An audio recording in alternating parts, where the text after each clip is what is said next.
ఛత్తీస్గఢ్ మాల అడవుల్లో Maoist అగ్రనాయకుడు party కార్యదర్శి నంబాల కేశవరావుతో పాటు 27 మందిని హత్య చేసినటువంటి ఘటన జరిగింది. ఈరోజు ఒకవైపు మావోయిస్టులు చర్చలు జరుపుదాం, శాంతియుతంగా పరిష్కారం చేసుకుందామని చెప్పి అనేక సార్లు విజ్ఞప్తి చేసిన కేంద్ర ప్రభుత్వం మాత్రం వాళ్ళతో చర్చలు జరపకుండా అణిచివేసేటటువంటి కార్యక్రమం, హత్యాకాండకు పాల్పడుతున్నటువంటి దాన్ని సిపిఎం పార్టీగా ఖండిస్తున్నాం.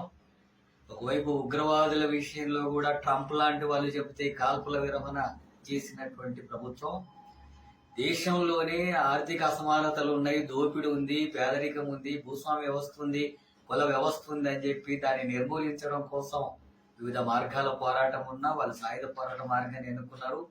ఆ మార్గాన్ని కూడా విరమించేటటువంటి విషయం, ఆయుధాలు కూడా విరమించే విషయాలు చర్చలు జరుపుదామని చెప్పి మావోయిస్టు పార్టీలు అనేక సార్లు విజ్ఞప్తి చేస్తున్నప్పుడు కూడా వాళ్ళతో చర్చలు జరిపి సమస్యను పరిష్కరించకుండా ఈ దేశంలో ఉండి దేశ సమస్యల మీద పోరాడుతున్నటువంటి వాళ్ళ మీద ఈ హత్యాకాండకు పాల్పడడాన్ని సిపిఎం పార్టీ తీవ్రంగా ఖండిస్తుంది.